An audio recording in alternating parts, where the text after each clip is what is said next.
Welcome साथियों।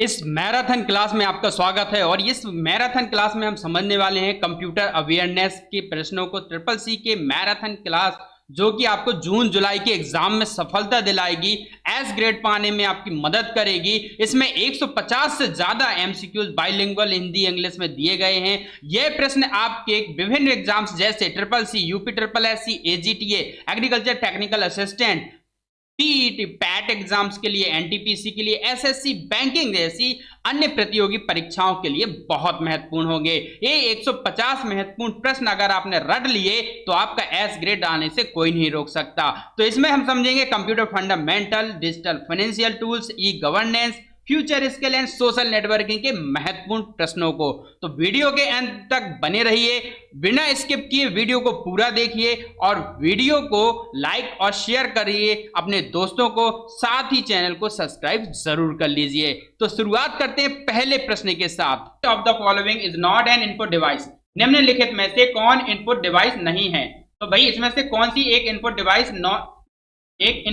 नहीं है, तो बताएंगे। हाँ, सोच लिया होगा। चलिए वापस से टॉपिक पे आते हैं। तो इनमें देखिए, कीबोर्ड एक इनपुट डिवाइस है, माउस एक इनपुट डिवाइस है, स्कैनर एक इनपुट डिवाइस है, बट प्रिंटर एक इनपुट डिवाइस नहीं है। तो इसका सही विकल्प है C, printer. Keyboard, mouse, scanner input devices हैं। इनपुट डिवाइस से तात्पर्य ऐसे उपकरण, ऐसे भौतिक उपकरण, ऐसे हार्डवेयर जिनसे आप कंप्यूटर में डेटा को प्रविष्ट कराते हैं। डेटा किसी भी रूप में हो सकता है, वो तथ्य हो सकते हैं, रॉ फैक्ट्स हो सकते हैं, यानी कि तथ्य और आंकड़े, अथवा कोई इमेज, कोई चित्र या कोई साउंड। ठीक, तो ये डेटा के प्रारूप हैं और डेटा के रूप को आप, डेटा टाइप्स को आप इनपुट करने के लिए जिन डिवाइसेस का इस्तेमाल करते हैं उनको इनपुट डिवाइस कहते हैं। प्रिंटर एक आउटपुट डिवाइस है क्योंकि इससे आप आउटपुट प्राप्त करते हैं। Next question, LibreOffice writer is used for. LibreOffice Writer का उपयोग किसके लिए किया जाता है? तो भाई लिबर ऑफिस राइटर एक वर्ड प्रोसेसिंग सॉफ्टवेयर है। It is a word processing software. तो इसका सही विकल्प है B, word processing software. Spreadsheet creation के लिए स्प्रेडशीट सॉफ्टवेयर और लिबर ऑफिस कैल्क का प्रयोग करते हैं। लिब्रे ऑफिस इम्प्रेस का प्रयोग प्रेजेंटेशन के लिए करते हैं और ब्राउजिंग के लिए आप माइक्रोसॉफ्ट का एज यूज कर सकते हैं। लिनक्स में ओपेरा मिनी यूज कर सकते हैं या फिर लिनक्स का कोई नेटस्केप नेविगेटर यूज कर सकते हैं, तो वो वेब ब्राउजर होते हैं।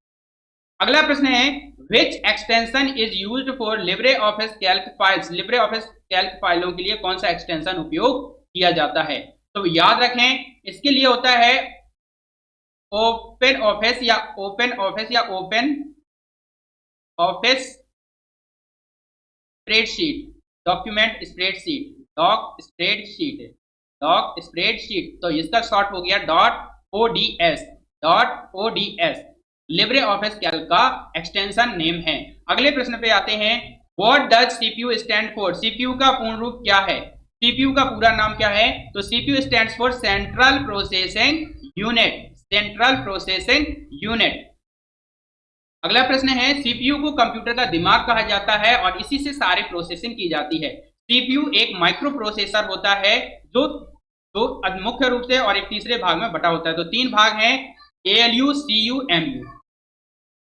तो जो सीपीयू है उसको तीन भागों में बांटा जाता है। पहला एएलयू, सीयू और तीसरा है एमयू, या इसी को आप इसके अंतर्गत रखते हैं रजिस्टर्स एंड एक्यूमुलेटर्स। ठीक है, तो ये सीपीयू के तीन भाग। सीपीयू को सेंट्रल प्रोसेसिंग यूनिट, कंप्यूटर का दिमाग कहा जाता है। लिनक्स, अगले प्रश्न है पांचवा, Linux is an example of. Linux किसका उदाहरण है? तो लिनक्स एक ओपन सोर्स ऑपरेटिंग सिस्टम है। कैसा है? Open source operating system. तो यहाँ पे सिस्टम सॉफ्टवेयर का भाग होता है ऑपरेटिंग सिस्टम, तो इसका सही विकल्प है सिस्टम सॉफ्टवेयर। कंप्यूटर सॉफ्टवेयर क्या होते हैं? भाई सॉफ्टवेयर से तात्पर्य है, सॉफ्टवेयर क्या है? Software is a set of instructions, a set of instructions called program, set of instructions called program।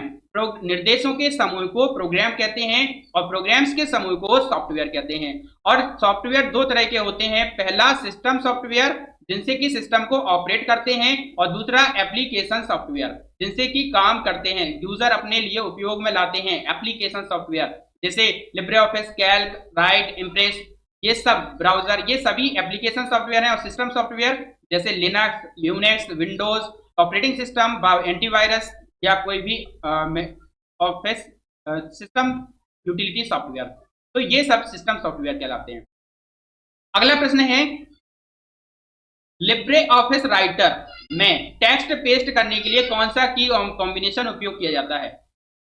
Which key combination is use to paste text in LibreOffice Writer? तो इसमें सही विकल्प है कंट्रोल प्लस वी।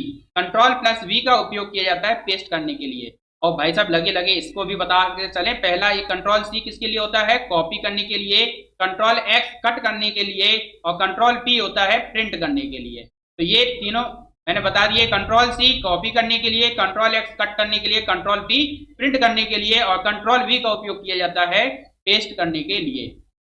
अगले प्रश्न पे आते हैं, which of the following is not a component of e governance? निम्न में से कौन ई गवर्नेंस का घटक नहीं है? G2C, G2G, G2E या B2B? तो इसमें कौन सा नहीं है भाई? देखिए इसमें G2C government to consumer, government to government, government to e services और एम्प्लॉयज। बट B2B जो होता है ना, वो एक तरह से B2B का मतलब है बिजनेस टू बिजनेस, और बिजनेस पब्लिक भी हो सकता है और प्राइवेट भी हो सकता है। तो यहाँ पे B2B ई गवर्नेंस का घटक नहीं है। B2B है जैसे अलीबाबा हुआ या फिर अमेजन हुआ, अमेजन होलसेल हुआ, तो ये सब क्या है? B2B है। अमेजन से कोई कस्टमर दुकानदार खरीदता है तो B2B, कोई कंज्यूमर खरीदता है तो B2C। ठीक, अगर मान लीजिए बिजनेस टू कस्टमर जा रहा है तो उसको बोलते हैं बिजनेस टू कस्टमर या कंज्यूमर, वो कहलाता है B2C। ठीक है, और अगर बिजनेस टू बिजनेस जा रहा है यानी कि कोई दुकानदार दुकानदार को ही बेच रहा है तो B2B। ठीक है, अगले प्रश्न पे आते हैं, what is fishing?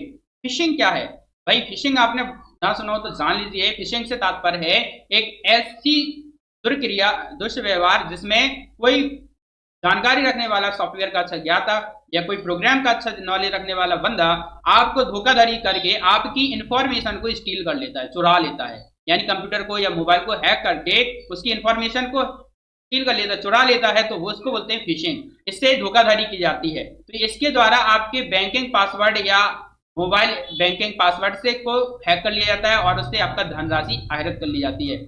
Catching fish online? No. Online game? No. Fraudulent attempt to obtain sensitive data या software installation? So C is correct answer. Phishing means fraudulent attempt to obtain sensitive data.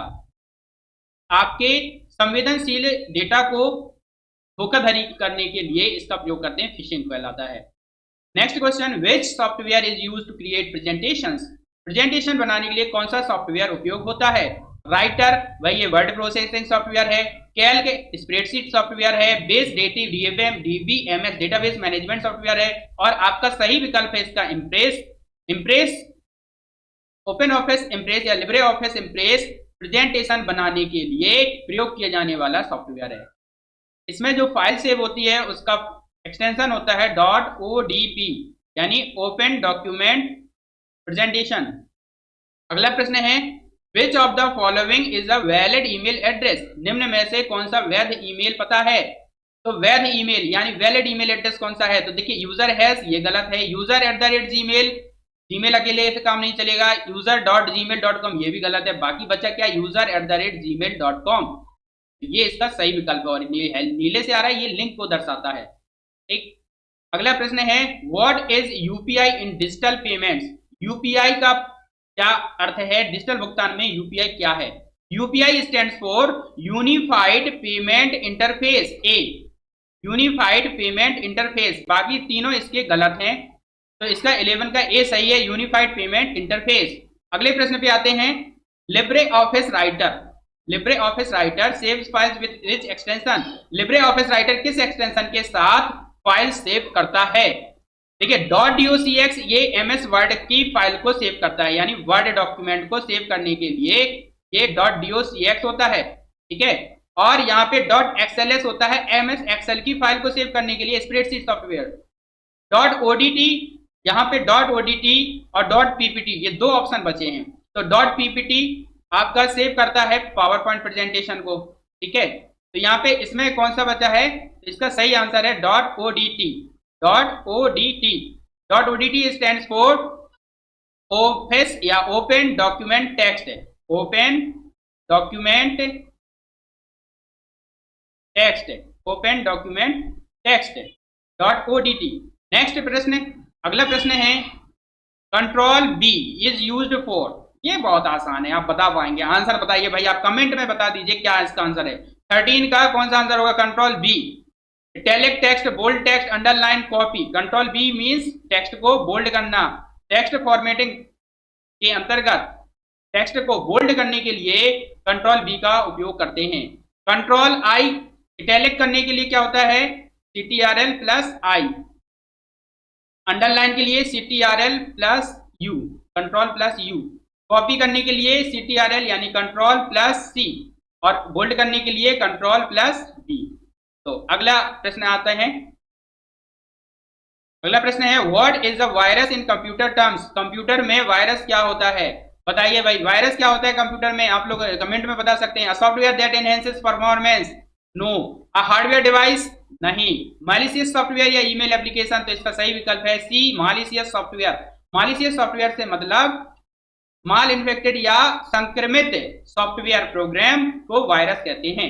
ऐसे निर्देशों का समूह है जो संक्रमित होता है, जिसमें गलत डेटा या इंफॉर्मेशन लिखी होती है और वो आपके कंप्यूटर से या आपके ईमेल वगैरह से आपका डेटा चोरी कर लेता है या उससे खराब कर देता है, तो उसको वायरस बोलते हैं। तो वायरस एक तरह के मैलिशियस सॉफ्टवेयर होते हैं। अगला प्रश्न है which file format is used for presentations in LibreOffice Impress? LibreOffice Impress में प्रेजेंटेशन किस फॉर्मेट में सेव होते हैं? तो ये आपको याद रखना है .odp, इसका सही आंसर है .odp, ओपन डॉक्यूमेंट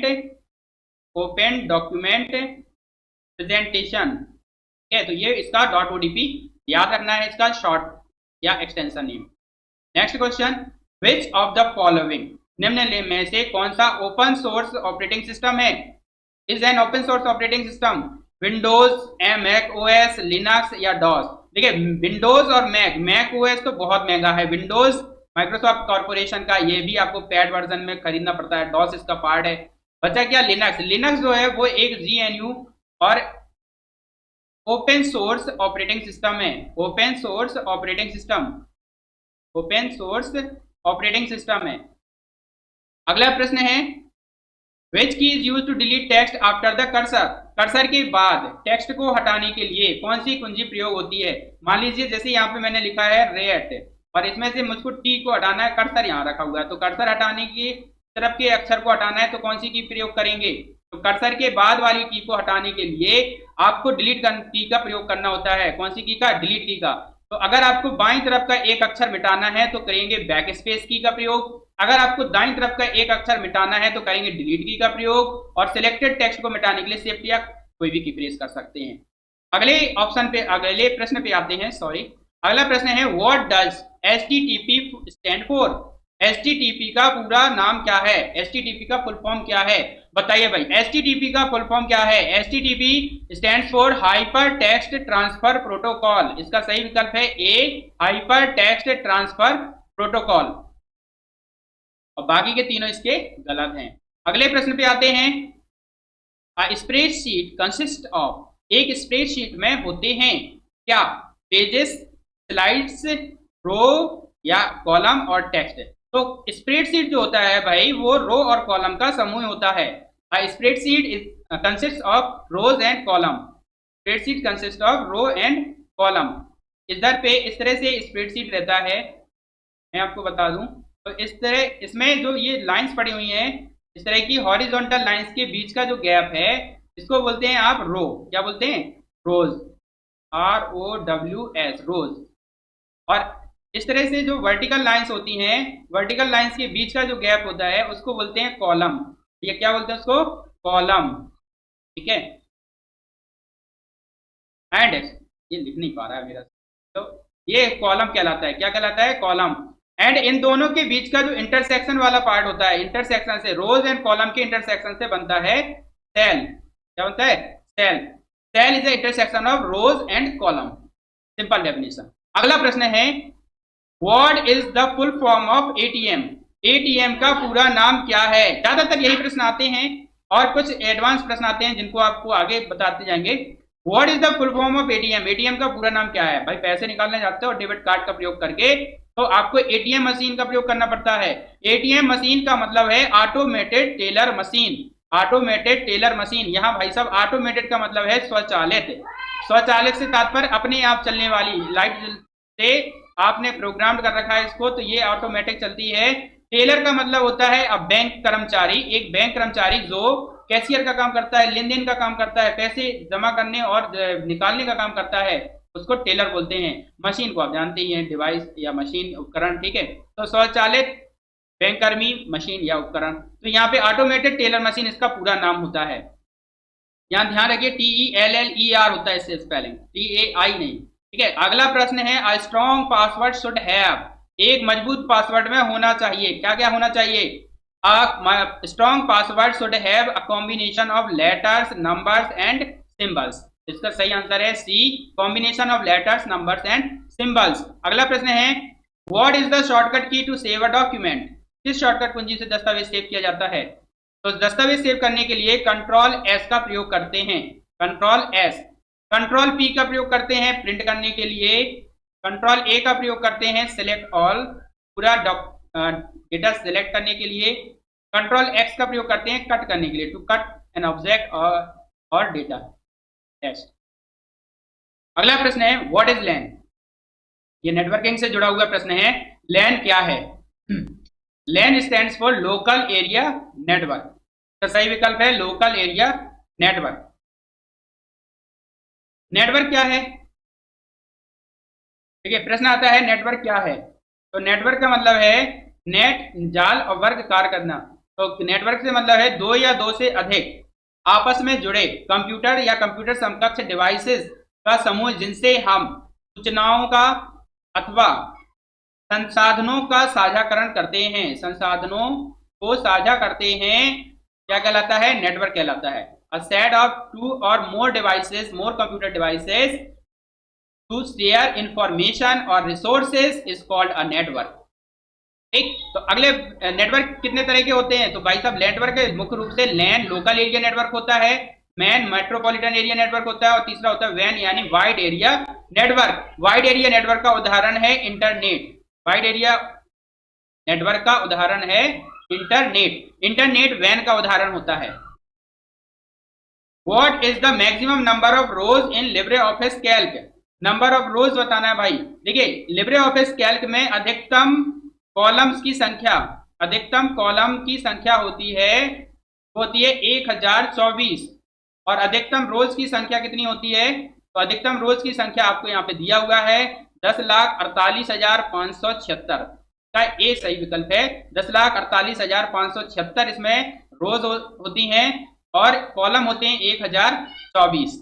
अगला प्रश्न है what is a blog, what is a blog, blog क्या है? Blog a computer hardware, a type of virus, online journal और आर्टिकल, स्प्रेडशीट टूल। तो इसका सही विकल्प है सी, ऑनलाइन जर्नल और आर्टिकल। जब आप कंप्यूटर पे या ऑनलाइन इंटरनेट पे ब्लॉगिंग करते हैं तो ब्लॉगिंग को करने का मतलब है कि ऑनलाइन जर्नल या कोई लेख लिखना। अगर आप ब्लॉगिंग करना चाहते हैं तो I suggest you to create an account on blogger. आप ब्लॉगर पे एक फ्री अकाउंट बना करके ब्लॉगिंग शुरू कर सकते हैं, अपने लेख लिख करके, अपने कोई न्यूज़ वगैरह लिख करके, या फिर कोई अपना टेक्स्ट पेपर लिख करके ब्लॉगिंग कर सकते हैं ब्लॉगर पे जाकर के। इसके अलावा अगर आप ब्लॉगिंग करना चाहते हैं फ्री ऑफ कॉस्ट और कुछ नया सीखना चाहते हैं तो आप हमारे वेबसाइट पे विजिट कर सकते हैं, जिसका एड्रेस है https yourhelp.in। इस पे जाकर के आपको रजिस्टर करना है, अपने आप को रजिस्टर कर लेना है, एंड रजिस्टर करने के बाद में कमेंट में आपको लिखना है I want to start blogging, I want to start blogging.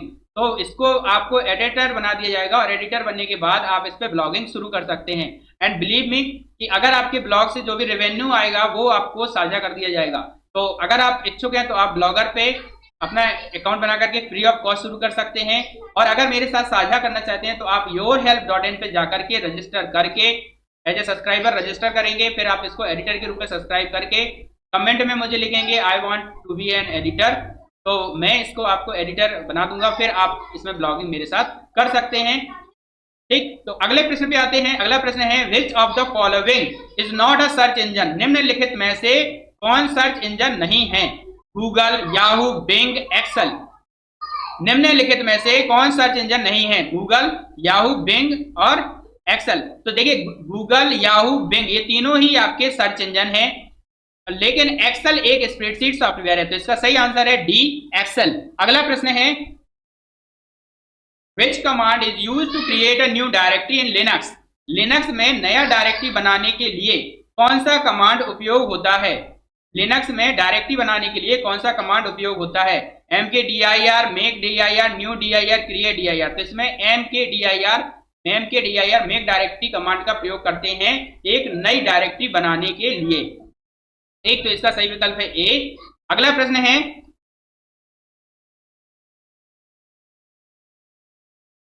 Which button is used to start a slideshow in LibreOffice Impress? LibreOffice Impress में स्लाइड शो शुरू करने के लिए कौन सा बटन होता है। चाहे आप पावर पॉइंट में हो, चाहे LibreOffice Impress में हो, आपको शॉर्टकट की F5 का प्रयोग करना है to start a slide show. Slide show को शुरू करने के लिए F5 की प्रेस करेंगे। विंडोज में F5 से रिफ्रेश होता है और टैली में F5 से पेमेंट वाउचर ओपन होता है। तो चलिए अगला प्रश्न है what is the full form of PDF. भाई साहब पीडीएफ का पूरा नाम क्या है। पीडीएफ बहुत सुना, पीडीएफ भाई इसका पीडीएफ दे दीजिए, उसकी पीडीएफ दे दीजिए। पीडीएफ का मतलब होता है portable document format. Portable document format PDF. Portable document format एक ऐसा प्रारूप जिससे आप कहीं भी ले जा सकते हैं और इसमें ज्यादा चेंजेस नहीं होता। अगला प्रश्न है व्हाट इज एनक्रिप्शन। एनक्रिप्शन क्या है। एनक्रिप्शन का मतलब है टू सिक्योर डेटा, डेटा को सिक्योर करना using a high tech password, password का उपयोग करके, या कोडेड मैसेज, मैसेज को कोड करके एनक्रिप्ट किया जाता है। Compressing files, locking files with the password, converting data into secret code, deleting unwanted data. तो इसका देखिए कंप्रेसिंग फाइल्स तो गलत है एंड लास्ट वाला भी गलत है। अब बचे ये दोनों, तो इसमें देखिए लॉकिंग फाइल्स, ये मैं तरीका बता रहा हूँ तुक्का मारने का, ठीक है। ट्रिपल सी में अगर आप जा रहे हैं, आपको क्वेश्चन नहीं आ रहा, आंसर नहीं आ रहा है, तो आप सिंपल सा ऐसा करिए गलत गलत कर दीजिए, ठीक है।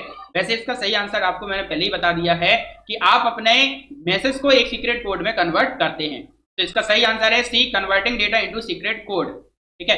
अगला प्रश्न है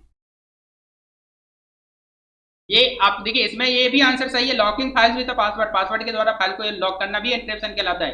बट ये आपको ये याद रखना है कि ये एक तरह से पासवर्ड से सिक्योर करना है, लेकिन ज्यादा करेक्ट आंसर है converting data into secret code. Secret code में बदलना एनक्रिप्शन कहलाता है, ये प्रक्रिया होती है, ठीक है। तो इसका सही आंसर, ज्यादा उपयुक्त आंसर है वो सी है और कम उपयुक्त बी है, बाकी दो गलत हैं। 31 अगला प्रश्न है निम्नलिखित में से कौन सा स्प्रेडशीट सॉफ्टवेयर है। अब भाई जल्दी जल्दी बढ़ेंगे थोड़ा थोड़ा। Writer, impress, Calc, base. तो इसका सही आंसर है कैल्क। कौन सा आंसर सही है, कैल्क। कैल्क एक स्प्रेडशीट सॉफ्टवेयर है। निम्न में से कौन सा साइबर क्राइम नहीं है, which is not a cyber crime. Fishing, hacking, online payment, identity theft. Fishing, hacking, fishing, hacking और आइडेंटिटी थेफ्ट, ये तीनों ही साइबर क्राइम हैं, लेकिन ऑनलाइन भुगतान करना कोई क्राइम नहीं है। ऑनलाइन पेमेंट इसका सही आंसर है, it's not a crime. What does IFSC stand for in banking. भाई साहब बैंकिंग में आईएफएससी का मतलब क्या है। तो आईएफएससी का मतलब है, यहाँ पे देखिए चार ऑप्शन दिए, Indian financial secure code, Indian financial service code, Indian financial system code, internet found. तो ये सही विकल्प है इसका C, Indian financial system code.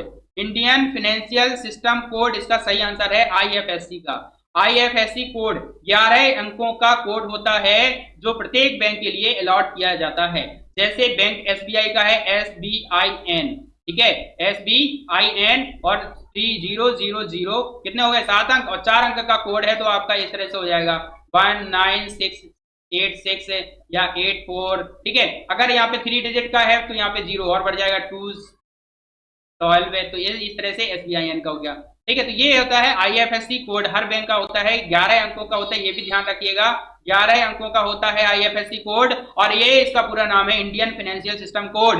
अगले प्रश्न पे आते हैं, which of the following is used to access the internet. Internet access करने के लिए किसका उपयोग किया जाता है, web browser, text editor, file manager, calculator. तो इंटरनेट एक्सेस करने के लिए आपको एक वेब ब्राउजर की जरूरत होती है। Web browser is an application program that used to access a web page. तो वेब पेज को एक्सेस करने के लिए, वेब पेज को ओपन करने के लिए वेब ब्राउजर का प्रयोग करते हैं। ये क्लाइंट बेस्ड होता है वेब ब्राउजर। अगला प्रश्न है what is the use of control plus Z in writer? Control Z का उपयोग राइटर में क्या उपयोग है? तो भाई राइटर में एक अंडू का प्रयोग, अंडू करने के लिए आप कंट्रोल प्लस जेड का उपयोग करते हैं। अंडू इसका सही विकल्प है। रीडू के लिए होता है कंट्रोल प्लस वाई। रीडू के लिए शॉर्टकट क्या है? Control plus Y. और पेस्ट करने के लिए कंट्रोल प्लस वी, और कॉपी करने के लिए एक बार रिवाइज कर लीजिए कंट्रोल प्लस सी। जल्दी से और साथियों को जोड़ लीजिए तो वो भी इससे लाभान्वित हो जाएं। What is fishing mostly use for? Fishing का मुख्यतः उपयोग किसके लिए किया जाता है?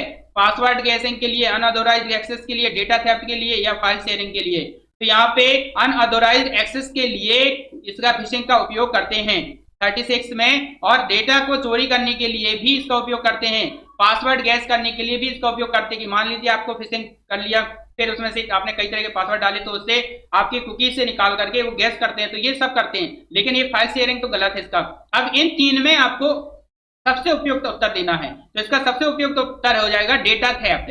भाई डेटा को चोरी करने के लिए उसने फिशिंग किया। अब डेटा चोरी कर लेगा तो वो अनऑथोराइज्ड एक्सेस कर लेगा, ठीक है, और पासवर्ड भी गैस कर लेगा। समझ में आ रही बात? यानी कि एक ऐसा विकल्प जिसमें ये दोनों विकल्प शामिल हैं वो सबसे उपयुक्त विकल्प है। तो इसका सही आंसर क्या है? सी नंबर का डेटा थेफ्ट। क्लियर? अगले प्रश्न पे आते हैं जो कि है 37। विच of these is a feature of e governance? E governance की विशेषता है, इनमें से कौन ई गवर्नेंस की विशेषता है? Manual file tracking, paper based communication, online citizen services, delayed services. तो इसमें ऑनलाइन सिटीजन सर्विसेज, नागरिकों के लिए ऑनलाइन यानी ई सर्विसेज प्रदान करना ई गवर्नेंस का एक मुख्य विशेषता है। अगला प्रश्न है which of the following is not a Linux distribution? निम्न में से कौन सा लिनक्स डिस्ट्रीब्यूशन नहीं है? लिनक्स डिस्ट्रीब्यूशन कौन कौन से हैं भाई? देखो, उबुंटू लिनक्स डिस्ट्रीब्यूशन है, फेडोरा का भी आता है ऑपरेटिंग सिस्टम, फेडोरा लिनक्स ये भी डिस्ट्रीब्यूशन है, डेबियन का भी आता है, एंड काली लिनक्स का भी आता है। तो ये सब क्या है? ये आपके एक तरह से लिनक्स के डिस्ट्रीब्यूशन है जो लिनक्स ऑपरेटिंग सिस्टम को फ्री में प्रोवाइड कराते हैं, कुछ पैड में भी प्रोवाइड कराते हैं। जबकि विंडोज एक माइक्रोसॉफ्ट कॉर्पोरेशन द्वारा तैयार किया गया ऑपरेटिंग सिस्टम है जो कि फ्री नहीं है, कुछ एजुकेशनल मोड पे आप इसे ओपन कर लेते हैं। अगला प्रश्न है what is net banking? Net banking क्या है?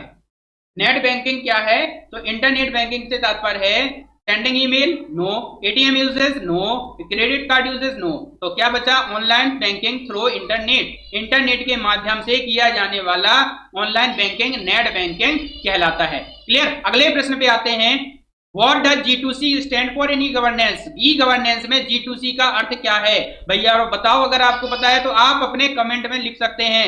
Government to client, government to citizen, group to citizen, general to customer. तो इसका सही विकल्प है government to citizen, G2C, government to citizen.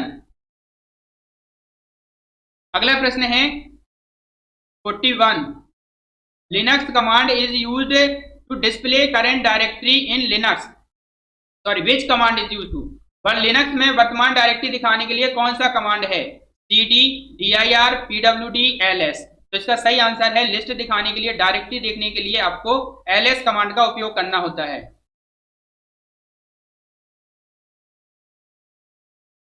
इसमें एक चीज ध्यान दीजिएगा, फाइल्स की लिस्ट देखनी है तो आप ls कमांड करेंगे। यहाँ पे डायरेक्टरी देखनी है तो pwd कमांड का उपयोग करेंगे। इसका सही आंसर है pwd, सी नंबर का। इसको आप मिटा दीजिए ls को, लेस कमांड नहीं, pwd कमांड इसका सही आंसर है। pwd के द्वारा डायरेक्टरी को दिखाया जाता है लिनक्स में, करंट डायरेक्टरी, वो भी करंट डायरेक्टरी को दिखाने के लिए pwd का पूरा नाम प्रेजेंट वर्किंग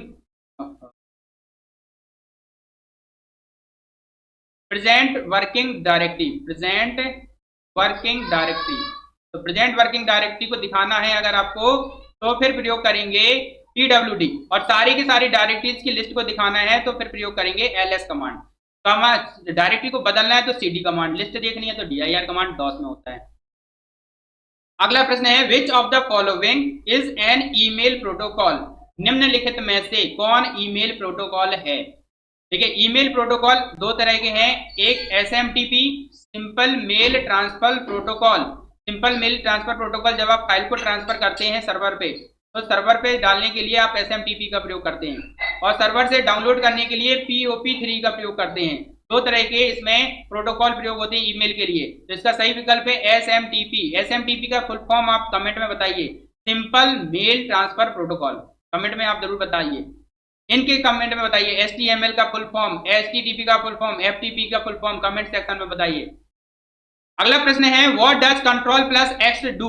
कंट्रोल एक्स क्या करता है? तो कंट्रोल एक्स से भाई साहब कट करते हैं। क्या करते हैं? कट करते हैं। टेक्स्ट को कट करने के लिए, ऑब्जेक्ट को कट करने के लिए कंट्रोल एक्स का उपयोग करते हैं। निम्नलिखित में से कौन भारतीय डिजिटल भुगतान प्लेटफॉर्म है? Which of the following is an Indian digital payment platform? Amazon e commerce site है, पेटीएम गूगल सर्च इंजन है, विंडोज ऑपरेटिंग सिस्टम है। बचा क्या? पेटीएम। पेटीएम एक भारतीय डिजिटल भुगतान प्लेटफॉर्म है जिसके माध्यम से आप भुगतान कर सकते हैं। इसके बाद अगला प्रश्न है what does the slide master do in impress. Impress में स्लाइड मास्टर का क्या कार्य है? इम्प्रेस में स्लाइड मास्टर का क्या कार्य होता है? तो स्लाइड मास्टर एक ऐसी स्लाइड होती है जिसपे आप काम करके बाकी अन्य स्लाइड्स के लिए फॉर्मेट तैयार करते हैं। यानी आपने एक स्लाइड पे काम कर लिया, आपने इमेज डाल दिया, आपने पेज नंबर वगैरह डाल दिया, आपने अपना टाइटल डाल दिया, तो बाकी स्लाइड्स पे ये अप्लाई हो जाएगा। ये होता है स्लाइड मास्टर का काम। तो इम्प्रेस में स्लाइड मास्टर का कार्य क्या है? Insert animation, control overall layout, create new slide से प्रेजेंटेशन। तो control overall layout, overall layout को कंट्रोल करने के लिए आप स्लाइड मास्टर का उपयोग करते हैं। अगला प्रश्न है which tool is used for spell check in writer. Writer में स्पेल चेक करने के लिए कौन सा टूल होता है? Grammar tool, check editor, spelling and grammar, text format. तो इसका सही आंसर आपको बताना है spelling and grammar. Spelling and grammar जो कि टूल्स ऑप्शन में दिया होता है, टूल्स मेनू में दिया होता है, इससे आप कर सकते हैं स्पेल चेक। अगला प्रश्न है what is cloud storage. Cloud storage से तात्पर्य है एक इंटरनेट के माध्यम से विभिन्न वेबसाइट जैसे जीमेल, गूगल या फिर सैमसंग स्टोर या आपका क्लाउड ड्राइव, ठीक है। तो ये जो ड्राइव्स होती हैं इन पे आप डेटा को स्टोर करके रख सकते हैं और भविष्य में कभी भी उपयोग कर सकते हैं। तो एक बैकअप सिस्टम होता है, किस तरह का? Local backup system, online storage of data, internal memory, USB storage. तो इसमें देखिए यूएसबी स्टोरेज का मतलब है कोई पेन ड्राइव में डेटा स्टोर करना, तो ये तो क्लाउड स्टोरेज नहीं होता।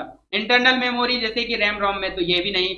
लोकल बैकअप सिस्टम, ये भी नहीं। बचा क्या? Online storage of data. तो ऑनलाइन स्टोरेज ऑफ डेटा इसका सही आंसर है। Online storage of data cloud storage कहलाता है। अगला प्रश्न है what is Aadhaar link to for DBT. DBT के लिए आधार किससे लिंक किया जाता है?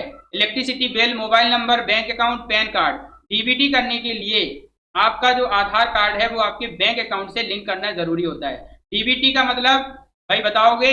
आप कमेंट में बताओ जल्दी से।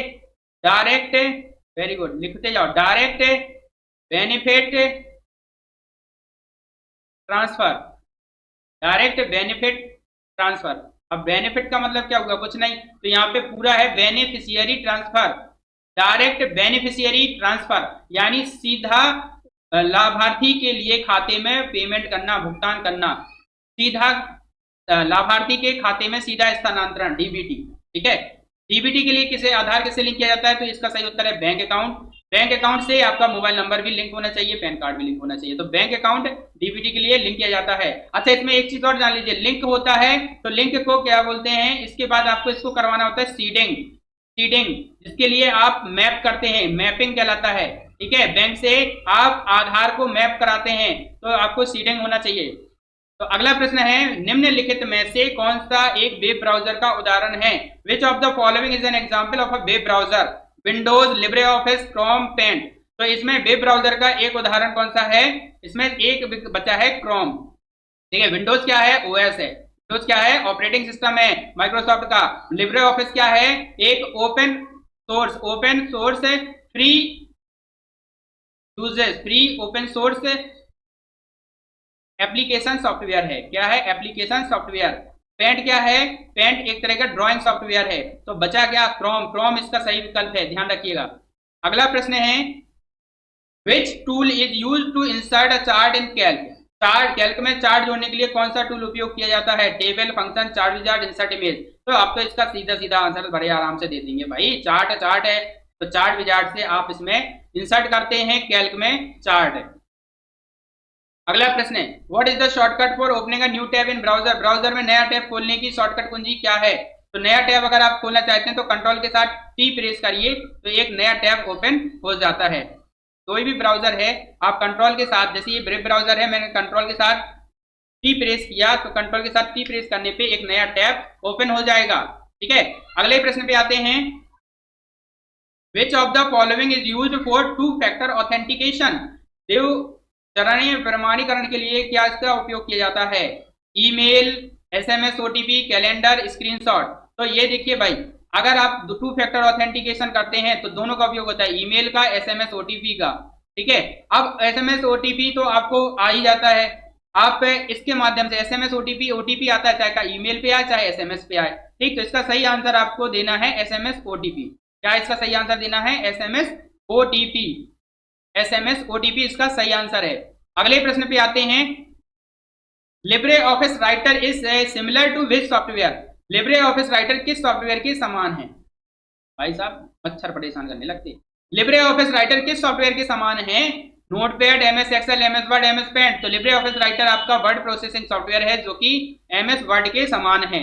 अगला प्रश्न है, which option is use to align text to center in writer? Writer में टेक्स्ट को सेंटर में अलाइन करने के लिए कौन सा विकल्प उपयोग किया जाता है? Align left, align right, justify, align centre.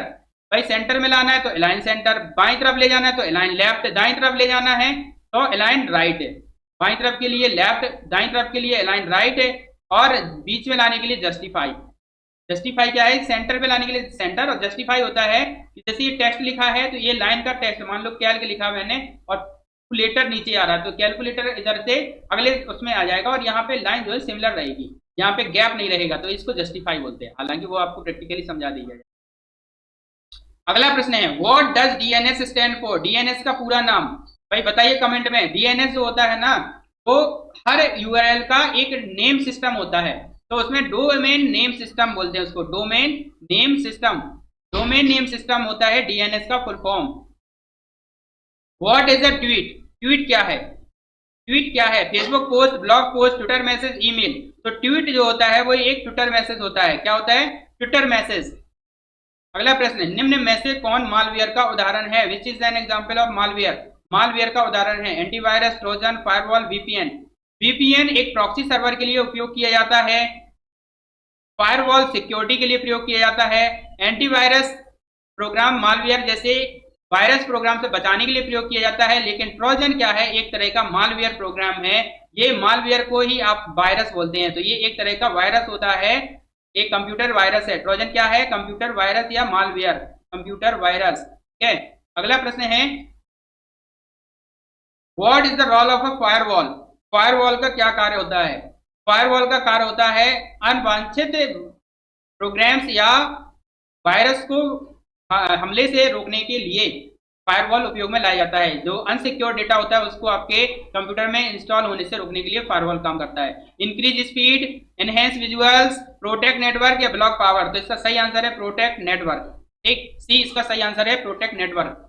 अगला प्रश्न, what is CC in email used for? Email में सीसी का उपयोग किसके लिए होता है? CC, BCC, main receiver, secondary recipient and send folder.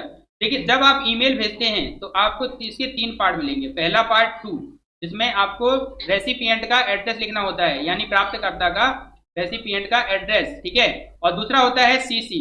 CC यानी कार्बन कॉपी कह सकते हैं आप एक तरह से, जिसमें दूसरे सेकेंडरी रेसिपिएंट को आप यहाँ पे लिखते हैं। एंड इसके बाद आता है BCC. BCC blind carbon copy and blind credit carbon. तो यहाँ पे आपका बीसीसी जो होता है वो ऐसा थर्ड पर्सन होता है, ऐसा सेकेंडरी रेसिपिएंट होता है जिसको आप ये नहीं बताना चाहते कि हमने इनको मेल भेजा है।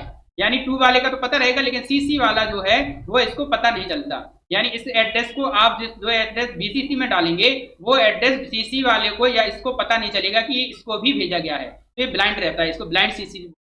अगला प्रश्न है, what is social networking? Social networking क्या है? सोशल नेटवर्किंग से तात्पर्य है जैसे आपके फेसबुक, व्हाट्सएप, ट्विटर एंड ये सारी साइट्स सोशल नेटवर्किंग साइट होती हैं। Sharing computer, connecting with people online. तो सोशल नेटवर्किंग से मतलब पीपल से ऑनलाइन जुड़ना, कनेक्टिंग विद पीपल ऑनलाइन, ये इसका सही आंसर है।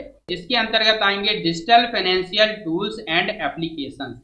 Digital financial tools and application से मतलब है कि वित्तीय लेन देन के लिए जो डिजिटल माध्यम प्रयोग किए जाते हैं, जैसे भीम ऐप, जीपे, गूगल पे, भीम ऐप, फोन पे, ये सब, और उनके उपयोग क्या है, उनके अनुप्रयोग क्या है। ठीक है, तो चलिए एक एक करके सारे प्रश्नों को समझेंगे। और देखिए रिक्वेस्ट एक बार फिर से कि आप अगर वीडियो पर नए हैं तो वीडियो को कर दीजिए लाइक और चैनल को कर दीजिए subscribe. What is the full form of UPI? UPI का पूरा नाम क्या है? UPI stands for unified payment interface. UPI unified payment interface. Unique payment ID नहीं होता है, इसका होता है unified payment interface. Which organization developed भीम ऐप? भीम ऐप किस संस्था ने विकसित किया? तो भीम ऐप को विकसित किया है, भीम ऐप का पूरा नाम कमेंट में बताएं। Bharat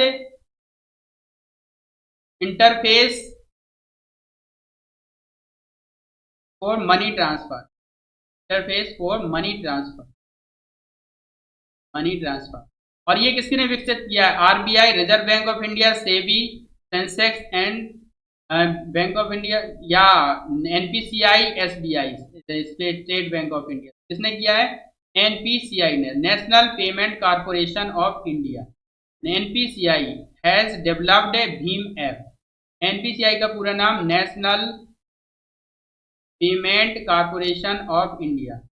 payment Corporation of India. What is the limit for UPI transaction per day? UPI transaction की प्रतिदिन सीमा क्या है? यूपीआई के माध्यम से आप ₹50,000 तक की अधिकतम धनराशि ट्रांसफर कर सकते हैं। अधिकतम धनराशि 50,000 तक ही आप ट्रांसफर कर सकते हैं। Which of the following is a digital wallet? Digital wallet कौन सा है? Paytm, SBI, PNB, RBI. SBI भैया होता है state Bank of India. State Bank of India इसका पूरा नाम होता है। और पीएनबी क्या है? पीएनबी बताइए। पीएनबी है Punjab national bank. PNB Punjab national bank. RBI stand for reserve Bank of India. जबकि पेटीएम एक डिजिटल वॉलेट है। पेटीएम क्या है? एक डिजिटल वॉलेट है। AEPS is based on which type of authentication? AEPS किस प्रकार की पहचान पर आधारित है? OTP, password, fingerprint, email. तो ईमेल तो नहीं है, ये AEPS है फिंगरप्रिंट पर आधारित। AEPS is based on which type of authentication? तो ये फिंगरप्रिंट पर आधारित होता है। क्या है? यहाँ पे एक प्रश्न आता है AEPS। AEPS का मतलब होता है Aadhaar enabled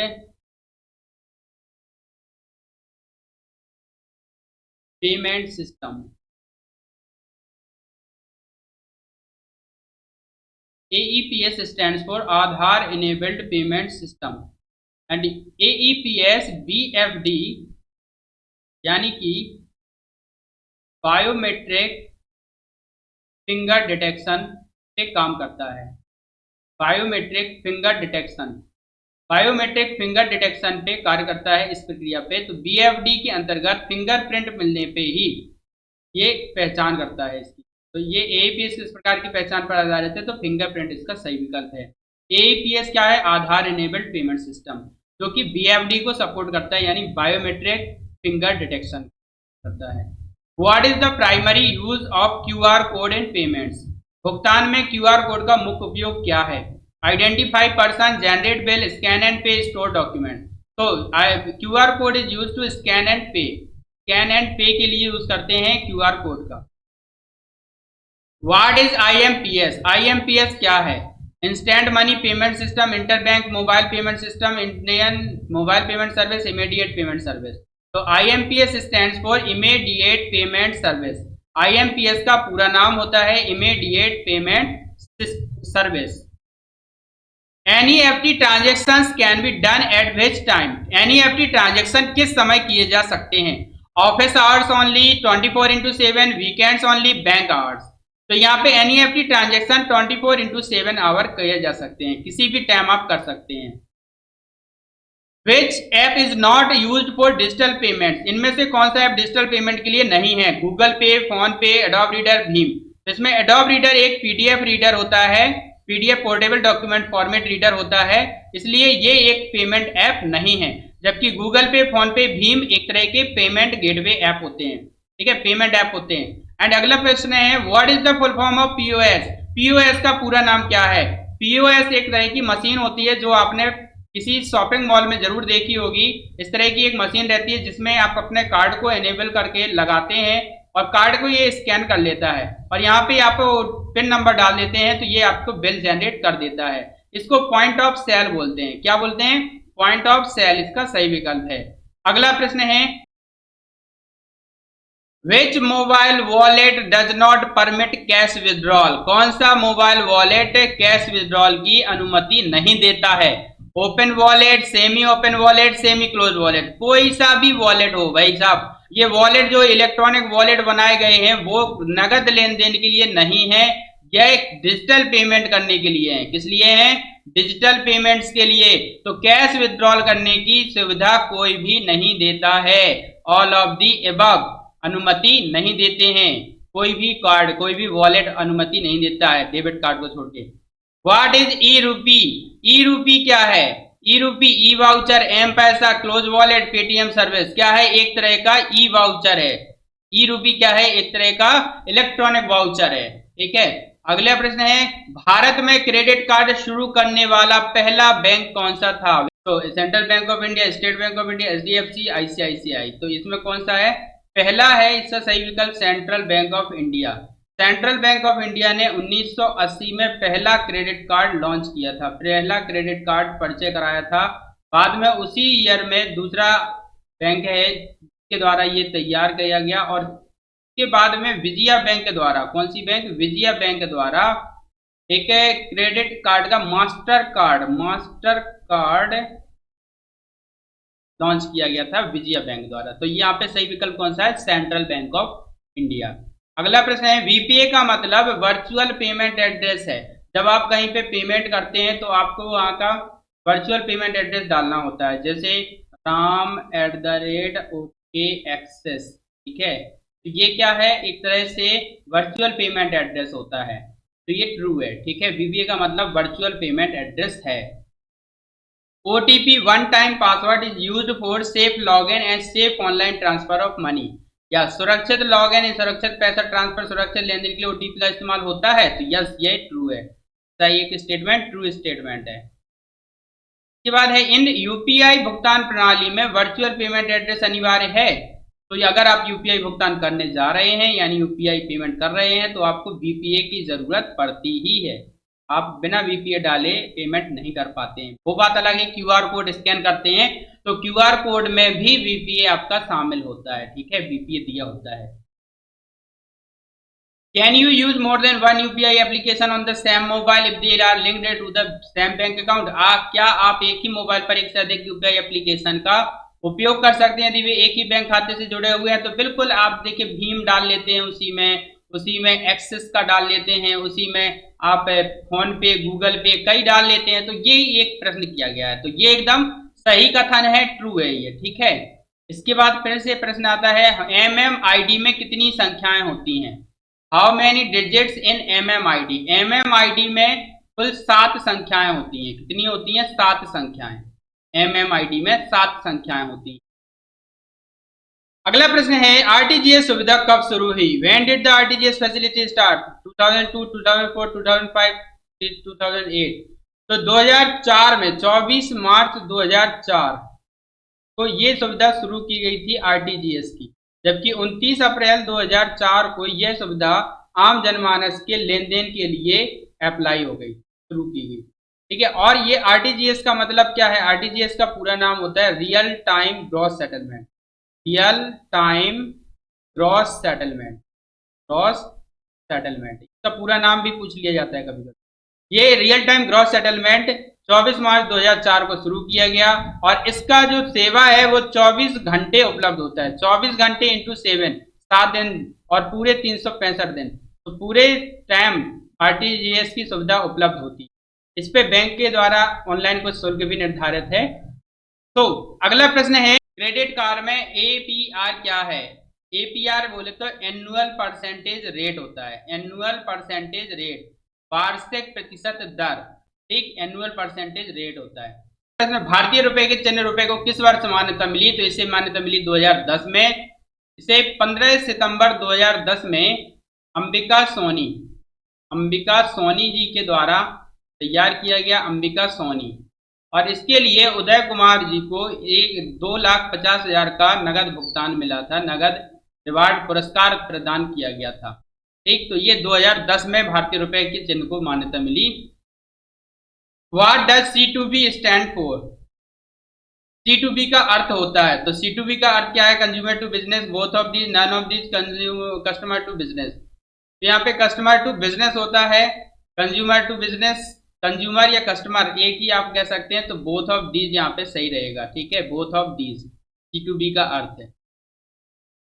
what is the size of a ₹500 note? 500 रुपए के नोट का आकार क्या है? 55 mm, 150 mm। तो इसका सही विकल्प 56 mm, 170 mm या ये। तो ये 66 mm, 150 mm, 66 गुणा 150 mm होता है एक आपके 500 के नोट का आकार। भारत में किस बैंक ने पहला एटीएम जारी किया था? Which bank issued the first ATM card in India? Bharat में किस बैंक ने पहला एटीएम जारी किया था? तो भारत में पहला एटीएम जारी किया था HSBC बैंक ने। HSBC ने पहला एटीएम जारी किया था। यहाँ पे एटीएम कार्ड की बात की जा रही, तो एटीएम पहला जारी किया था HSBC बैंक में। कितनी बार गलत OTP डालने पर कार्ड को ऑनलाइन भुगतान के लिए ब्लॉक कर दिया जाता है? तो ये बात आपको पता होगी कि अगर आप 3 से अधिक बार से ज्यादा अगर आप करते हैं गलत OTP दर्ज, तो आपका कार्ड हो जाता है ब्लॉक। अगले प्रश्न पे आते हैं। What is the full form of ABRS? ABRS का पूरा नाम क्या है? ABRS का पूरा नाम भाई देखिए, आधार बेस्ड रेमिटेंस सर्विस होता है ABRS का मतलब। ABRS मतलब आधार बेस्ड रेमिटेंस सर्विस। रेमिटेंस मतलब भुगतान या निकासी, ठीक है, तो पैसे निकालना रेमिटेंस कहलाता है। Full form of APES? APES का फुल फॉर्म क्या है? APS का फुल फॉर्म कल आपको मैं बता दूं, आधार इनेबल्ड पेमेंट सिस्टम होता है। क्या होता है? आधार इनेबल्ड पेमेंट सिस्टम, इसमें बायोमेट्रिक वगैरह चलता है। ठीक है। KYC मीन्स, KYC का मतलब होता है, KYC का मतलब होता है नो योर कस्टमर। क्या होता है? नो योर कस्टमर, अपने ग्राहक को जानिए। बैंक गोल्ड लोन देता है, bank gives gold loan. Gold loan कब देता है? टू द ज्वेलरी बिजनेस, आभूषण का व्यापार करने के लिए, सोने के आभूषण खरीदने के लिए, सोने के आभूषण गिरवी रखने के लिए, या ऑल ऑफ दी एबव। तो इसका सही विकल्प है टू प्लेस गोल्ड ज्वेलरी, सोने के आभूषण गिरवी रखने के लिए। अगर आप सोने के आभूषण को गिरवी रखते हैं तो आप गोल्ड लोन ले सकते हैं। What is the full form of IMEI? आपने देखा होगा अपने सेल फोन जब खरीदते हैं तो उसमें एक बारकोड टाइप का दिया होता है, उसमें कुछ नंबर लिखे होते हैं, इसको बोलते हैं IMEI, जो कि आपके मोबाइल का आइडेंटिफिकेशन होता है। तो मोबाइल इक्विपमेंट आइडेंटिटी बोलते हैं इसको। तो इसका सही विकल्प क्या है? Internet mobile equipment identity, international mobile electronic identity, international mobile equipment identity. तो सी इज द करेक्ट ऑप्शन, इसका सी सही विकल्प है, international mobile equipment identity. When did NEFT start? NEFT की शुरुआत कब हुई? NEFT का मतलब national electronic fund transfer, national electronic fund transfer. ठीक है, क्या होता है? National electronic fund transfer. अब NEFT की शुरुआत कब की गई? तो ये की गई 2005 में। कब से किया गया? 2005 से शुरुआत किया गया। What is the time limit for payment by UPI? UPI द्वारा भुगतान की समय सीमा क्या है? 7 AM to 8 PM, 8 AM 7 PM, 8 AM to 6 PM, या नो टाइम लिमिट? तो देखिए, यूपीआई द्वारा भुगतान आप कभी भी किसी समय कर सकते हैं, so there is no time limit. Sending money through UPI is called, UPI के माध्यम से पैसे भेजना क्या कहलाता है? Push, pull, send, forward. क्या कहलाता है? पुश कहलाता है। जब आप यूपीआई के माध्यम से ट्रांजेक्शन करते हैं तो ये पैसे भेजने की प्रक्रिया को पुश कहा जाता है। On what does the bank charge interest? Bank किस पर ब्याज देता है? डिपॉजिट पर, लोन पर, विथड्रॉल पर, या ट्रांजैक्शन पर? तो बैंक किस पर ब्याज लेता है? यहाँ पे ध्यान दीजिएगा, ये लिखा है लेता है। तो अगर लेता है तो आपके ऋण पर लेता है, जो आपने ऋण लिया हुआ है उस पर ये ब्याज ऋण लेता है। और ब्याज देता किस पे है? डिपॉजिट पे, जमा पे। ठीक है। तो अगला प्रश्न है, what is the full form of CVV? CVV का पूर्ण रूप क्या है? सीवीवी बताइए, card virtual verification, card verification value, credit verification value या क्रेडिट वर्चुअल वैल्यू? तो इसका सही ऑप्शन क्या है? Card verification value. CVV card का वेरिफिकेशन वैल्यू होता है, जो कार्ड के पीछे 3 अंक का एक कोड दिया होता है। ठीक है, ये कोड दिया होता है पीछे की तरफ कार्ड में, एटीएम कार्ड या क्रेडिट कार्ड में पीछे की तरफ सीवीवी लिखा हुआ 3 अंक का कोड होता है। यह कार्ड वेरिफिकेशन वैल्यू होता है और इसको आपको किसी को बताना नहीं है। कोई भी किसी समय आपसे फोन करके पूछे तो ध्यान रखें, सीवीवी 3 अंकों का ना बताइए, वरना आपने ओटीपी है बता दिया, समझ लीजिए आपने पासवर्ड है बता दिया। ठीक है, तो ये आपको नहीं बताना है। निम्नलिखित में से कौन सा क्रेडिट कार्ड का प्रकार है? Which one of the following is the type of credit card? MasterCard, Visa, both A and B, none of these. तो both A and B is correct option. MasterCard और Visa दोनों ही credit card के प्रकार हैं। Ten का पूर्ण रूप क्या है? Tax account number, no.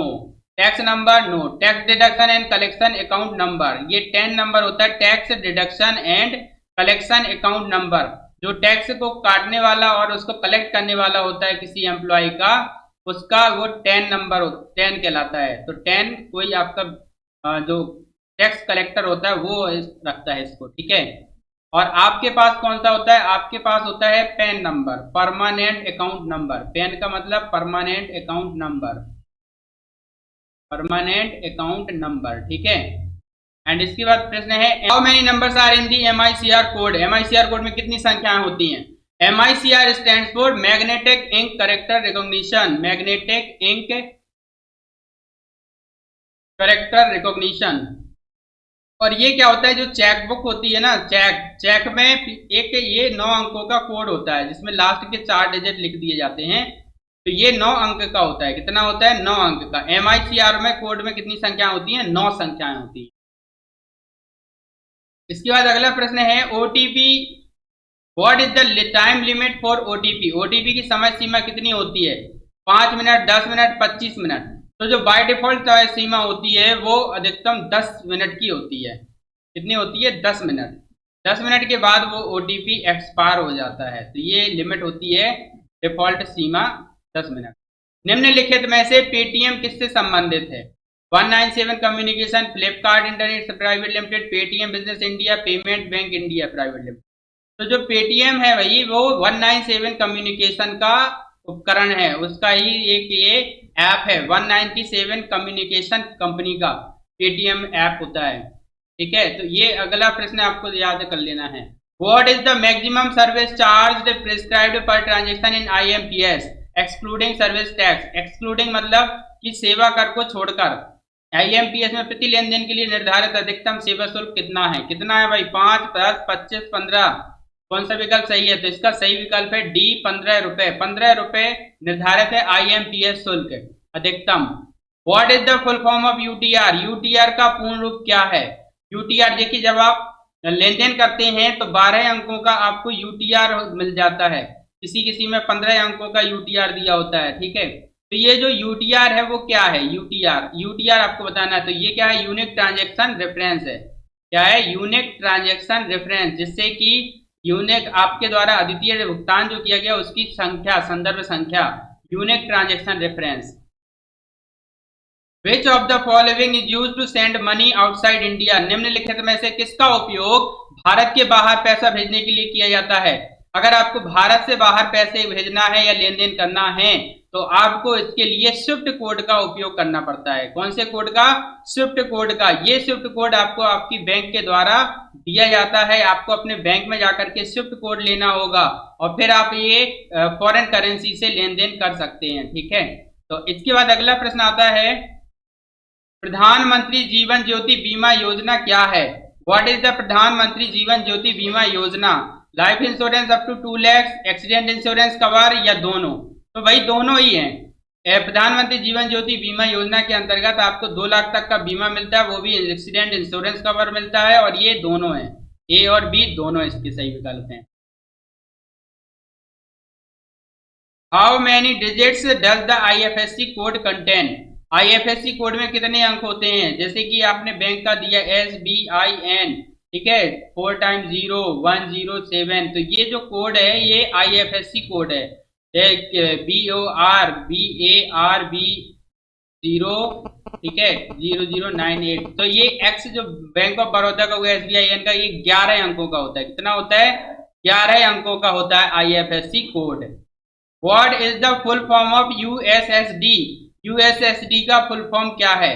USSD code आपने देखा होगा कि आपके पास मैसेज आता है स्टार हैज 191 स्टार या हैज, ठीक है, तो ये कोड आप डाल देते हैं star has 06 has IMEI number पता करने के लिए। तो ये जो कोड है ये यूएसएसडी का कोड होता है। तो यूएसएसडी का फुल फॉर्म क्या है? Unstructured supplementary service department, no. Unstructured supplementary secure data, unstructured supplementary service data, या फिर अनस्ट्रक्चर्ड सपोर्ट सर्विस डेटा। तो इसका क्या है?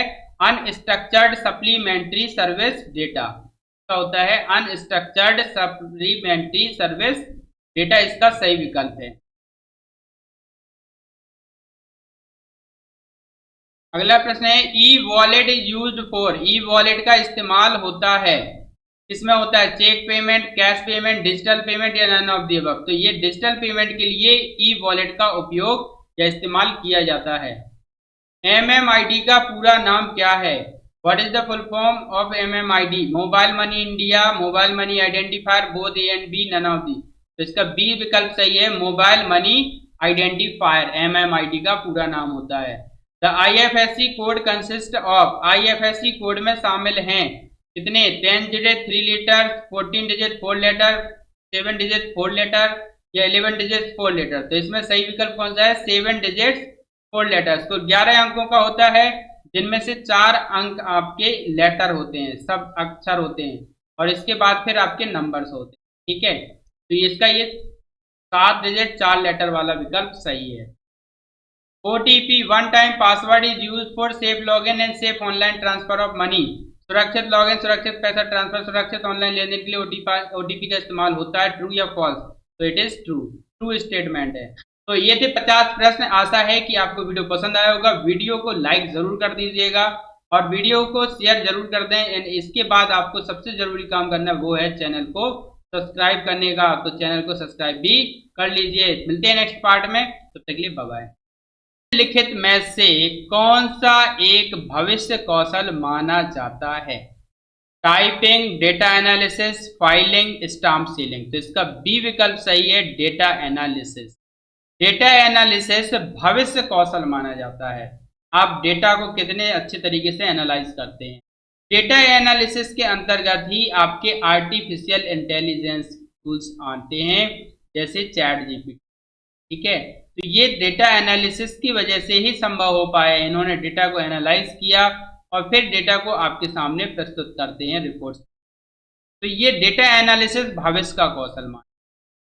And artificial intelligence is an example of. Artificial intelligence किसका उदाहरण है?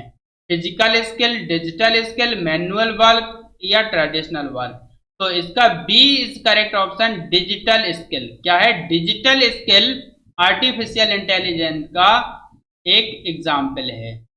Cloud computing allows users to. Cloud computing उपयोगकर्ताओं को क्या करने की अनुमति देता है? तो ये ऑनलाइन ड्राइव पर डेटा को एक्सेस करने की अनुमति प्रदान करता है, जिससे हम डेटा ऑनलाइन क्लाउड स्टोरेज में स्टोर कर सकते हैं। तो access data from any location, cut wires, watch data, store data only on pen drive, no.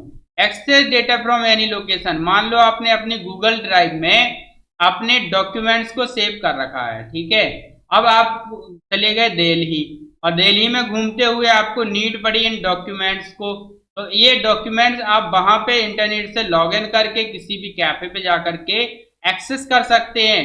तो you can access data from any location while you are using cloud computing, ठीक है। Now Which language is often used in AI development? AI development में आमतौर पर किस भाषा का उपयोग होता है? HTML, Python, CSS, COBOL। तो AI डेवलपमेंट में पाइथन का उपयोग किया जाता है। HTML क्या होता है भाई? HTML होता है hyper text markup language. Hyper text markup language, जिससे कि वेब पेज को डिजाइन किया जाता है। क्या करते हैं भाई, इसे वेब पेज क्रिएट करते हैं, वेब पेज क्रिएशन के लिए इस्तेमाल किया जाता है। CSS होता है cascading style sheet, cascading style sheet, cascading style sheet ये लैंग्वेज, ये स्क्रिप्टिंग लैंग्वेज का प्रयोग आप करते हैं इसके लिए डिजाइन करने के लिए, वेब पेज के स्ट्रक्चर में बेहतरीन डिजाइन बनाने के लिए आप कैस्केडिंग स्टाइल शीट का उपयोग करते हैं। एक कोबोल क्या होता है, कॉमन बिजनेस ओरिएंटेड लैंग्वेज होता है, common business oriented language, common business oriented language. ये बिजनेस के लिए प्रयोग की जाने वाली एक लैंग्वेज है, जिससे कि नए नए प्रोग्राम आप विकसित कर सकते हैं। The skill of protecting online data is called, online data की सुरक्षा की क्षमता को क्या कहा जाता है, networking, cyber security, web design, app development. तो ये क्या कहलाता है, साइबर सिक्योरिटी। ऑनलाइन डेटा की सुरक्षा के लिए जो क्षमता होती है उसको साइबर सिक्योरिटी कहा जाता है। Which is not a future skill, निम्न में से कौन भविष्य कौशल नहीं है, ये ध्यान दीजिएगा, नहीं है। क्लाउड कंप्यूटिंग है, डेटा एंट्री नहीं है, ब्लॉकचेन है, मशीन लर्निंग है, तो इसमें डेटा एंट्री इसका सही विकल्प है। Blockchain is most commonly associated with, blockchain आमतौर पर किससे जुड़ा होता है, agriculture, crypto currency, printing, handicraft. Blockchain आपका क्रिप्टो करेंसी से जुड़ा हुआ फीचर है। ब्लॉकचेन का मतलब है कि यहाँ पे कुछ ब्लॉक्स, जैसे कंप्यूटर के ब्लॉक्स बना दिए जाएंगे और वो आपस में नेटवर्क से जुड़े होते हैं और ये आप को एक्सेस करते हैं। तो इसमें क्या है कि आपको पता नहीं कि ये डेटा स्टोर किस जगह पर है, तो ये ब्लॉकचेन बोला जाता है, सिक्योर टेक्नोलॉजी है। यहाँ पे IoT रेफर्स टू, IoT का मतलब क्या होता है, internet of tools, internet of things, internal office task या फिर इंटरनेट ओवर टेलीफोन। तो यहाँ पे IoT का मतलब है internet of things, internet of things. अगला प्रश्न है, रोबोटिक्स किसका एकीकरण है, रोबोटिक्स किसका एकीकरण है, robotics dance and music, hardware and software, cooking and service, file making. तो इसमें सही विकल्प कौन सा है, इसमें सही विकल्प है हार्डवेयर एंड सॉफ्टवेयर। हार्डवेयर और सॉफ्टवेयर का मिश्रित रूप होता है रोबोटिक्स। रोबोट जो होता है वो एक तरह की मशीन होता है, वो एक हार्डवेयर है और उसको काम कराने के लिए हमें सॉफ्टवेयर की जरूरत होती है। ठीक, तो ये हार्डवेयर सॉफ्टवेयर का कॉम्बो होता है, इसको फर्मवेयर बोलते हैं, यानी कि जितने भी ऐसे डिवाइसेस जिनमें दोनों होते हैं वो फर्मवेयर होते हैं। A person skilled in analysing large data sets is called, बड़े डेटा सेट का विश्लेषण करने में कुशल व्यक्ति को क्या कहा जाता है, data reader, data entry operator, data scientist या फाइल क्लर्क। तो ऐसे व्यक्ति जो बड़े डेटा सेट का विश्लेषण करने में कुशल होते हैं उनको डेटा साइंटिस्ट कहा जाता है। डिजिटल लिटरेसी इंक्लूड्स, डिजिटल साक्षरता में शामिल है letter writing, using a smartphone, typing on typewriter, filing document. Digital साक्षरता के अंतर्गत आपको फोन का प्रयोग करना आना चाहिए, यूजिंग ए स्मार्टफोन, ठीक है, यूजिंग ए स्मार्टफोन डिजिटल साक्षरता में शामिल है। Which is an example of augmented reality, augmented reality का एक उदाहरण, Excel sheet, virtual try on cloth, typewriter, text book. तो ये virtual try on of cloth यानी कि आप वर्चुअली रूप से कपड़े यहाँ पे बना दिए जाएंगे और उन कपड़ों को आप पहन करके वर्चुअली देख लेंगे कि हाँ ये मेरे को फिट बैठ रहे हैं या नहीं, ये कपड़े सही लग रहे हैं या नहीं। तो ये जो कपड़े हैं इनको आप वर्चुअली ट्राई कर सकते हैं, ट्राई ऑन ऑफ क्लॉथेस। तो ये ऑगमेंटेड रियलिटी का एक उदाहरण है। Future jobs will mostly require, भविष्य की नौकरियों में मुख्य रूप से क्या आवश्यक होगा, physical strength, digital skill, manual typing, notebook. तो जो भविष्य की नौकरियां होंगी उनमें डिजिटल स्किल्स की नीड होगी, यानी जितनी ज्यादा आप डिजिटल स्किल्ड होंगे उतनी ज्यादा जॉब की संभावनाएं हैं। Which of this is not part of industry 4.0, निम्न में से कौन इंडस्ट्री 4.0 का हिस्सा नहीं है, AI, IoT, स्टीम इंजन या रोबोटिक्स। तो इसका सही विकल्प कौन सा होगा, इसका सही विकल्प है आपका C नंबर का, स्टीम इंजन। हिस्सा नहीं है। क्या कह रहा है? नहीं है। तो स्टीम इंजन इसका सही विकल्प है। AI, IoT और रोबोटिक्स ये भविष्य के हिस्से हैं, भविष्य के पार्ट है इंडस्ट्री 4.0 के। Which platform provides future skill training in India? Bharat में कौन सा प्लेटफॉर्म भविष्य कौशल का प्रशिक्षण देता है? DigiLocker, Future Skill Prime, IRCTC, Aarogya Setu.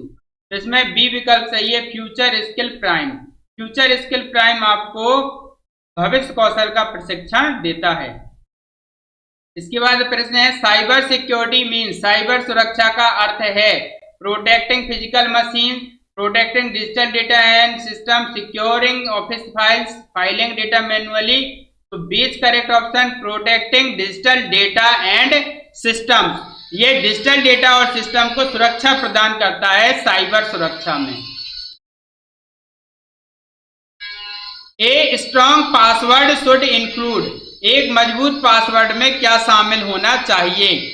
Only alphabets, birth date only, mix of characters, numbers, symbols. एक मजबूत पासवर्ड में mix of characters, number, symbols का होना जरूरी है, ये शामिल होना चाहिए। अगला प्रश्न है phishing is a technique used to, phishing एक तकनीक है जिसका उपयोग किया जाता है send emails only, steal personal data, format computers, increase internet speed. इसका कौन सा विकल्प सही है? तो इसका सही विकल्प है स्टील पर्सनल डेटा का उपयोग, फिशिंग का प्रयोग पर्सनल डेटा चुराने के लिए किया जाता है। What is malware? मेलवेयर क्या होता है?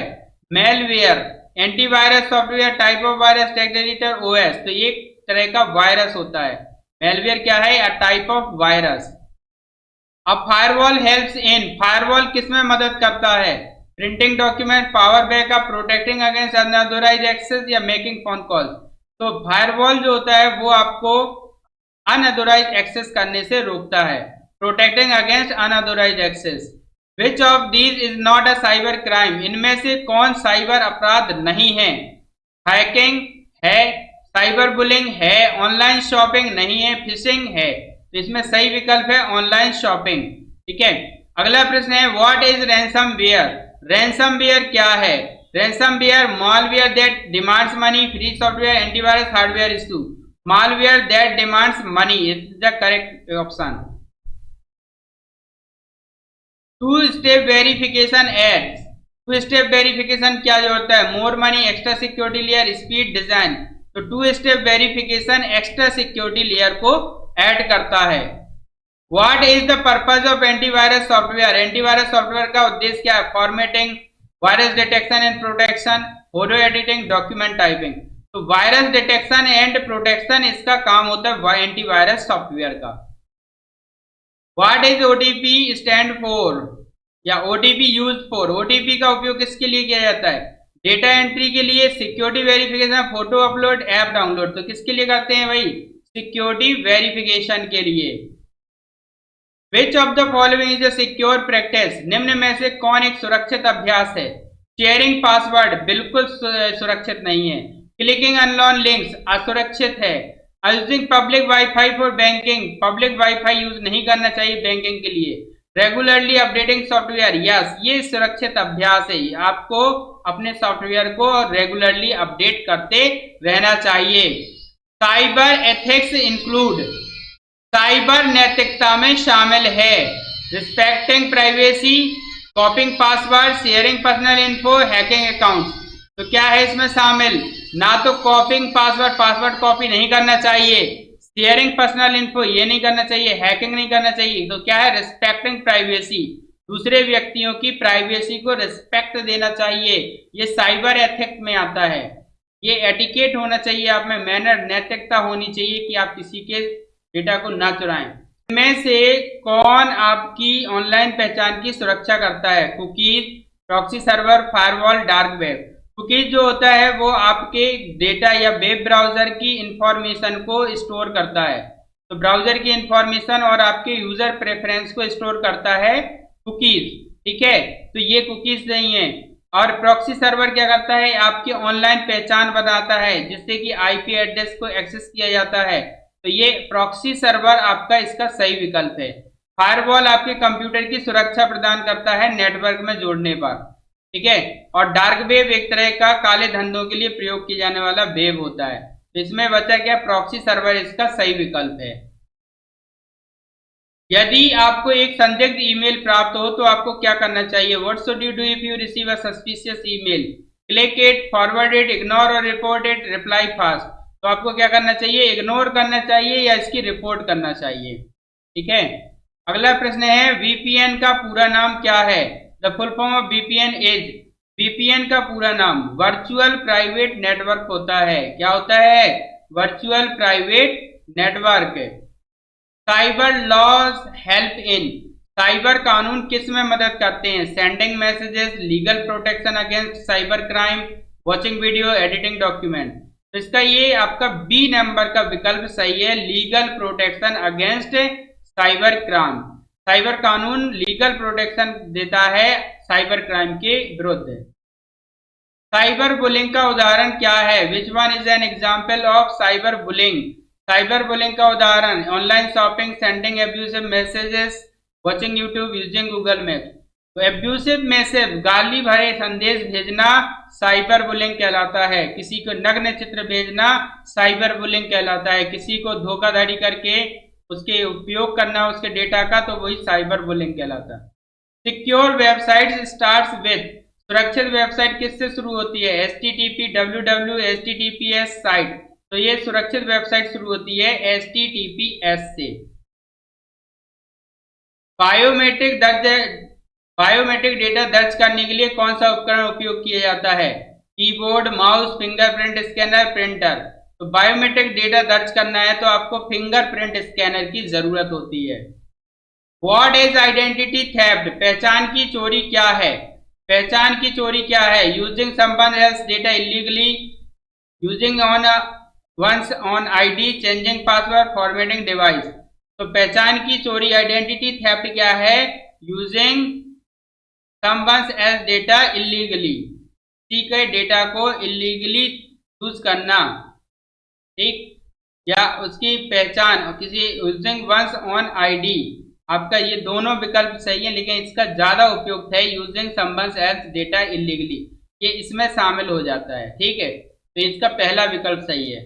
अगला प्रश्न है, captcha is used for, captcha का उपयोग किसके लिए किया जाता है, storing data, verification human user, watching ads या ओपनिंग कैमरा। तो कैप्चा का उपयोग किस लिए करते हैं, verifying human user, human user को वेरीफाई करने के लिए कैप्चा का उपयोग किया जाता है। साइबर अवेयरनेस मीन्स, साइबर जागरूकता का अर्थ है, साइबर जागरूकता से मतलब है knowing how to build computers, understanding threats and staying safe, selling data online, making website. तो इसका बी विकल्प सही है, अंडरस्टैंडिंग थ्रेट्स, थ्रेट्स को समझना, धमकियों को जानना, स्टेइंग सेफ और सुरक्षित रहना। What is the full form of IT act in India, Bharat में IT एक्ट का पूरा नाम क्या है, internet technology act, information technology act, Indian telecommunication act या इन्फो ट्रांसफर एक्ट। तो पहले चौथे गलत और इसमें दूसरा तीसरा बचा है, तो जिसमें से इंफॉर्मेशन टेक्नोलॉजी एक्ट ये सही विकल्प होता है। IT का मतलब इंफॉर्मेशन टेक्नोलॉजी और एक्ट अनुच्छेद, ठीक है, धाराएं, ठीक ना।